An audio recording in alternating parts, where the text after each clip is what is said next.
Hello everyone, welcome back.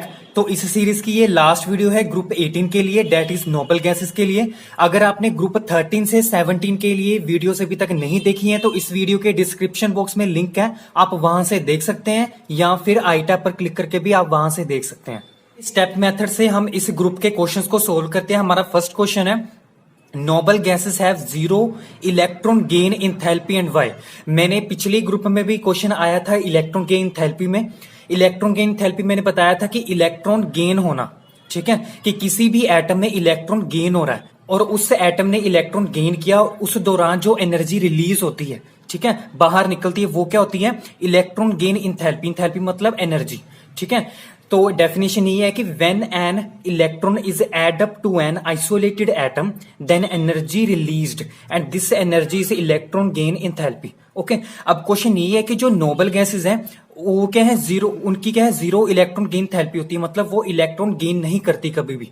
तो electron gain कोई atom तभी करता है अगर उसके पास वैकेंट ऑर्बिटल हो, ठीक है, या तो फिर उसका ऑक्टेट कंप्लीट ना हो, ठीक है, या तो वो अनस्टेबल हो, ठीक है। इलेक्ट्रॉन एक्सेप्ट करके या डोनेट करके वो क्या कर सकता है, स्टेबल होना चाहता है। बट यहां पे क्या है, नोबल गैस हमें पता है स्टेबल होती है, ठीक है। इसी वजह से क्या है, इनकी वो क्या है, इलेक्ट्रॉन नहीं गेन करेंगी, ठीक है। इसी वजह से उनकी इलेक्ट्रॉन की इंथैल्पी वैल्यूज क्या होती हैं, जीरो होती हैं। तो इस क्वेश्चन को कैसे सिंपल मेथड से रिप्रेजेंट करना है, स्टेप मेथड से। तो यहां पे क्या है, नोबल गैसेस हमने रिप्रेजेंट करना है, क्योंकि किसकी बात हो रही है, नोबल गैसेस की। तो नोबल गैसेस एरो डाल के हमने लिखना है, therefore have stable electronic configuration. इनकी जो इलेक्ट्रॉनिक कॉन्फ़िगरेशन होती है वो क्या होती है, स्टेबल है। स्टेबल का मतलब क्या है, फुली फील्ड होगी, मतलब एस में 2 इलेक्ट्रॉन्स होने चाहिए, 2 होंगे उनके पास, और पी में 6 टोटल इलेक्ट्रॉन्स होते हैं और वो भी 6 इलेक्ट्रॉन इनके पी शेल में होंगे। तो यहां पे क्या है, इस वजह से क्या है, इनका इलेक्ट्रॉनिक कॉन्फ़िगरेशन स्टेबल है, ठीक है। डेट इज, अगर हम इसको लिखें तो कैसे लिखेंगे, NH2 और NP6। ओके, मतलब एस में भी 2 इलेक्ट्रॉन्स होंगे, पी में भी 6 होंगे, डेट इज 2 + 6 डेट इज 8 इनका क्या है, ऑक्टेट कंप्लीट होगा। तो इन्होंने ना इलेक्ट्रॉन एक्सेप्ट करने ना ही डोनेट करने हैं, सो यहां पे लिखना therefore no acceptance and no donation. ना इन्होंने इलेक्ट्रॉन एक्सेप्ट करने किसी से, ना ही किसी को देने हैं, डोनेट करने हैं। So therefore no acceptance and no donation, so therefore zero electron gain enthalpies. तो ये इसका आंसर था स्टेप मेथड से। Now the next question is, noble gases have low boiling points. ठीक है, नोबल गैसेस के जो बॉइलिंग पॉइंट्स होते हैं उनकी वैल्यूज लो होती है, हमेशा हाई क्यों नहीं होती। हमने पिछले ग्रुप्स में भी कितने क्वेश्चन किए थे जिसमें एक मॉलिक्यूल का बॉइलिंग पॉइंट हाइयर था दूसरे से, तो हमने क्या हमेशा रीजन दिया था, ड्यू टू हाइड्रोजन बॉन्डिंग, ठीक है। और हाइड्रोजन बॉन्डिंग किससे आती है, when hydrogen attach to electronegative atom. अगर हाइड्रोजन के साथ इलेक्ट्रोनेगेटिव एटम कनेक्ट हो तो वहां पे क्या आता है, हाइड्रोजन बॉन्डिंग फॉर्म होती है। हाइड्रोजन बॉन्डिंग से क्या आएगा, बॉइलिंग पॉइंट हाइयर होगा उस मॉलिक्यूल का। तो यहां पे तो जो नोबल गैसेस है ना इलेक्ट्रॉन एक्सेप्ट करती हैं ना ही डोनेट करती हैं, तो इस वजह से क्या है, ये इलेक्ट्रॉन नेगेटिव नहीं है ना ही इलेक्ट्रो पॉजिटिव है, ठीक है। तो यहां पे हाइड्रोजन बॉन्डिंग नहीं आएगा, तो बॉइलिंग पॉइंट भी हाई नहीं होंगे, ठीक है। इसी वजह से क्या है, लो बॉइलिंग पॉइंट होंगे। वैसे मैं बता देता हूं जो बॉइलिंग पॉइंट होते हैं वो कौन कौन से फैक्टर्स पे डिपेंड करते हैं। वो फर्स्ट फैक्टर है हमारे पास हाइड्रोजन बॉन्डिंग। हाइड्रोजन बॉन्डिंग, अगर हाइड्रोजन बॉन्डिंग होगी किसी भी मॉलिक्यूल में तो वो मॉलिक्यूल का जो बॉइलिंग पॉइंट होगा हाइयर होगा, अगर नहीं होगी तो उसका बॉइलिंग पॉइंट लो होगा। दूसरा हमारे पास फैक्टर है इंटरमोलिकुलर फोर्सेस। इंटरमोलिकुलर फोर्सेस, अगर कोई मॉलिक्यूल हाइड्रोजन बॉन्डिंग नहीं बना रहा, ठीक है, बट उसका बॉइलिंग पॉइंट लो है या हाई है, तो हमने ये वाला फैक्टर नहीं लिखना क्योंकि उसमें हाइड्रोजन बॉन्डिंग तो नहीं है, तो दूसरे फैक्टर का यूज करके हमने उसका आंसर देना। तो यहां पे है कि इंटरमोलिकुलर फोर्सेस, कि अगर एटम्स में या मॉलिक्यूल्स में इंटरमोलिकुलर फोर्सेस हाइयर होगी या वीक होगी तो उसी के विद रिस्पेक्ट टू जो बॉइलिंग पॉइंट्स होंगे उन मॉलिक्यूल्स के वो क्या होंगे, कम या ज्यादा होंगे। अगर इंटरमोलिकुलर फोर्सेस हाइयर होगी, स्ट्रॉन्गर होगी, तो बॉइलिंग पॉइंट क्या होंगे, हमारे पास हाइयर होंगे। अगर फोर्सेस वीक होंगी तो बॉइलिंग पॉइंट भी लो होंगे। तो यहां से पता चल रहा है कि अगर नोबल गैसेस में जो इंटरमोलिकुलर फोर्सेस हैं वीक होंगी तभी इनके बॉइलिंग पॉइंट क्या होंगे, लो होंगे। तो इसको स्टेप मेथड से कैसे रिप्रेजेंट करना, तो यहां पे लिखना नोबल गैसेस यहाँ पे क्या होता है, नोबल गैसेस में लो बॉइलिंग पॉइंट है, तो उसका मतलब क्या होगा कि जो इनमें इंटरमोलिकुलर फोर्सेस वो क्या होंगी, वीक होंगी। तो जो इंटरमोलिकुलर फोर्सेस होती हैं इनमें वो होती हैं वंडरवॉल फोर्सेस, ठीक है, वो होती हैं weak. So therefore weak van der Waals forces. तो अगर वंडरवॉल फोर्सेस वीक हैं तो क्या होगा, therefore low boiling point, low boiling point. तो अगर बॉइलिंग पॉइंट लो है तो क्या होगा, देयरफॉर इनको हम लिक्विफाई कर सकते हैं थोड़े से टेम्परेचर पे, ठीक है, therefore liquefied at very low temperature, very low temperature, ठीक है। रूम टेम्परेचर पे भी या उससे भी कम टेम्परेचर पे हम क्या कर सकते हैं, इनको लिक्विफाई कर सकते हैं, क्योंकि इनका बॉइलिंग पॉइंट क्या है, बहुत कम है। Now the next question is noble gases form compounds with fluorine and oxygen, why. मैंने अभी बताया कि जो नोबल गैसेस होती हैं वो क्या है, इलेक्ट्रॉन ना एक्सेप्ट करती हैं ना डोनेट करती हैं, ठीक है। तो वो कंपाउंड्स किसी के साथ रिएक्ट नहीं होंगी, वो इनर्ट होती हैं, क्योंकि इनका जो इलेक्ट्रॉनिक कॉन्फ़िगरेशन होती है वो क्या होती है, स्टेबल होती है। ऑक्टेट इनका कंप्लीट होता है 8 इलेक्ट्रॉन्स। तो वो फ्लोरीन और ऑक्सीजन के साथ क्यों कंपाउंड बनाएंगे, तो इसका रीजन जैसे इनके कंपाउंड्स है, जैसे आपने देखा होगा XeF4 है, XeO3 है, XeOF4 है, कितने सारे हमारे पास क्या है इन नोबल गैसेस के, ये नोबल गैसेस है जिनोन, इनके कितने सारे फ्लोरीन के साथ ऑक्सीजन के साथ क्या है, कंपाउंड्स हैं। तो ये क्यों बनाता है, वैसे तो इसकी स्टेबल है, ये स्टेबल है ना एटम, तो क्यों ये बना रहा है, तो इसका रीजन क्या देना है। सबसे पहले हमें क्या वर्ड दिया हुआ है, फ्लोरीन और ऑक्सीजन, ठीक है, इनको टारगेट करके आंसर निकालते हैं सबसे पहले।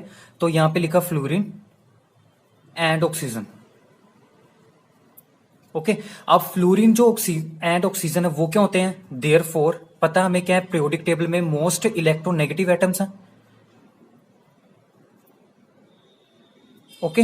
एक नाइट्रोजन भी होता है, 3 हमारे पास क्या होता है, मोस्ट इलेक्ट्रोनेगेटिव एटम्स है पीरियोडिक टेबल में। तो ये दोनों क्या है, मोस्ट इलेक्ट्रोनेगेटिव एटम्स हैं, ठीक है। तो ये क्या करेंगे, इनको इलेक्ट्रॉन्स चाहिए, ठीक है। तो ये क्या करेंगे, इस जिनोन में क्या है, फुली फील्ड इसका ऑक्टेट है। तो इसकी कॉन्फ़िगरेशन क्या होती है जिनोन की, ये होती है xenon is equal to 5s2 5p6, ठीक है। ये इसकी स्टेबल इलेक्ट्रॉनिक कॉन्फ़िगरेशन है जिनोन की, मतलब पूरी पूरी फील्ड है, S में भी 2 है और P में भी 6 है, ठीक है। बट अगर इसके साथ फ्लोरीन और ऑक्सीजन लग गए हैं जो कि मोस्ट इलेक्ट्रोनेगेटिव एटम है, इन्होंने क्या करना है कि जो P में हमारे पास इलेक्ट्रॉन्स है वो क्या है, प्रमोट करने हैं खाली ऑर्बिटल्स में, ठीक है। तो ये क्या करेंगे, मतलब पेयर्ड इलेक्ट्रॉन्स को अनपेयर्ड करेंगे। अनपेयर्ड से क्या होगा, अदर एटम्स के इलेक्ट्रॉन्स कंबाइन करके वो कंपाउंड्स बनेंगे, ठीक है, फ्लोरो और ऑक्सीजन के जिनोन के साथ। तो ये एग्जिस्ट करते हैं, तो यहीं पे भी यही रीजन लिखना है। तो यहां पे आएगा therefore promote electrons from filled orbitals of noble gases to vacant D orbitals, okay. Xenon में भी काफी खाली क्या होंगे, यहाँ पे S और P है, अदर भी हमारे पास खाली क्या होंगे, जिनोन में डी ऑर्बिटल्स होंगे। तो वो क्या करेंगे, ये जो हमारे पास फ्लोरीन और ऑक्सीजन है वो इलेक्ट्रोनेगेटिव, इनकी वैल्यू ज्यादा होने की वजह से क्या होगा कि ये क्या है, जो पेयर्ड हमारे पास इलेक्ट्रॉनों का इनको क्या करेंगे, अनपेयर कर देंगे। तो इससे क्या हो जाएगा, हमारे पास प्रमोशन आ जाएगी इलेक्ट्रॉन्स की, मतलब सभी अनपेयर इलेक्ट्रॉन हो जाएंगे। जब अनपेयर होते हैं, जो पेयर करने के लिए दूसरे एटम्स के इलेक्ट्रॉन्स के लिंक करते हैं, तो हमारे पास कंपाउंड बनते हैं। तो यहां पे आ जाएगा देयरफॉर XeF4 XeO3 XeOF4, जो कितने सारे अदर भी कंपाउंड्स हैं वो क्या करते हैं, एग्जिस्ट करते हैं फिर इसी वजह से। Last question is out of noble gases xenon is known to form chemical compounds, ठीक है। नोबल गैसेस जो है हमारे पास वो हमें पता है कि क्या स्टेबल कॉन्फ़िगरेशन है, तो कंपाउंड्स नहीं बनाएगी। बट इन सभी में से सिर्फ जो जिनोन है हमारे पास गैस, नोबल गैस, वो ही केमिकल कंपाउंड्स बनाता है। जैसे हमने यहाँ पे की थे, जिनोन के साथ फ्लोरीन था, जिनोन के साथ ऑक्सीजन था, जिनोन के साथ ऑक्सीजन फ्लोरीन थे, मतलब कितने सारे जिनोन क्या है, कंपाउंड्स बनाता है केमिकल, ठीक है। सिर्फ यही क्यों बनाता है नोबल गैसेस में से, अदर क्यों नहीं बनाते। तो आपने सिर्फ एक ही रीजन हमेशा याद रखना है कि जिस एटम की हमेशा आयनाइजेशन एंथैल्पीज लो होती हैं वो क्या होता है, इजीली क्या है, कंपाउंड्स बना सकता है। तो यहां पे भी यही रीजन लिखना है, जो जिनोन है इसकी जो हमारे पास आयनाइजेशन एंथैल्पी वैल्यू वो क्या है, लो है। तो आयनाइजेशन एंथैल्पी का मतलब क्या होता है कि जो हमें एनर्जी चाहिए किसी भी एटम को आयनाइज करने के लिए, कि उसमें से इलेक्ट्रॉन क्या हमने लॉस कराने हैं, ठीक है, मतलब रिमूव कराने हमने उस एटम में से। तो जो एनर्जी हमारे पास रिक्वायर होती है वो क्या होती है, आयनाइजेशन एंथैल्पी होती है। तो यहाँ पे भी क्या है, ज़ीनॉन क्या है, इसकी एंथैल्पी वैल्यू बहुत ज्यादा लो है। तो मतलब क्या है कि थोड़ी सी एनर्जी देने पर इसमें से इलेक्ट्रॉन रिमूव हो जाएंगे, और जो इलेक्ट्रॉन रिमूव होंगे वो क्या करेंगे, कौन एक्सेप्ट करेगा, जो इलेक्ट्रॉन नेगेटिव एटम्स हैं, ठीक है, जैसे ऑक्सीजन हो गया, फ्लोरीन हो गया, नाइट्रोजन एक्सेट्रा जो भी है, जो इलेक्ट्रॉन जिसको चाहिए, ठीक है। तो इसी वजह से क्या है, ज़ीनॉन किसको इलेक्ट्रॉन देता है, इलेक्ट्रॉन नेगेटिव एटम्स को, तो वो कंबाइन हो जाते हैं आपस में और कंपाउंड बन जाते हैं। तो यहाँ पे भी यही रीजन लिखना है। तो यहाँ पे क्या लिखना है, सबसे पहले ज़ीनॉन, स्टेप मेथड में ज़ीनॉन, फिर एरो डालकर has, therefore has lowest ionisation enthalpies. Okay, अगर इसकी आयनाइजेशन एंथैल्पी हाई होती तो उस बहुत ज्यादा एनर्जी चाहिए थी इसकी स्टेबिलिटी को अनस्टेबिलिटी में चेंज करने के लिए, डेट इज इसके ऑक्टेट को अनऑक्टेट करने के लिए, ठीक है, मतलब उसमें से इलेक्ट्रॉन रिमूव करने के लिए। बट यहां पे क्या है, लो आयनाइजेशन एंथैल्पी है, तो देयरफॉर क्या आ जाएगा, therefore form compounds with oxygen and fluorine. So अगर ऑक्सीजन और फ्लोरीन के साथ क्या है, कंपाउंड जनरेट कर रहा है, बना रहा है, तो देयरफॉर क्या आ जाएगा, XeF4 जो कंपाउंड्स बना रहा है इनके साथ वो लिख देना है XeO3, XeOF4 एक्सेट्रा एग्जिस्टेड। और भी अदर क्वेश्चंस हैं इस ग्रुप में, बट वो क्वेश्चंस हैं हाइब्रिडाइजेशन पे, स्ट्रक्चर्स पे इनके, ठीक है। तो अगर मैंने ऑलरेडी हाइब्रिडाइजेशन पे एक वीडियो बनाई हुई है, अगर आपने अभी तक नहीं देखी है तो इस वीडियो के डिस्क्रिप्शन बॉक्स में लिंक है, आप वहां से देख सकते हैं। तो वो वीडियो जरूर देखें, आप इनके स्ट्रक्चर, इनकी हाइब्रिडेशन याद कर सकते हो सिर्फ 1 से 2 सेकंड्स में। I hope you like this series. तो ऐसे ही वीडियोस के लिए प्लीज चैनल को सब्सक्राइब करें, and don't forget to share, like and comment, and thank you for watching.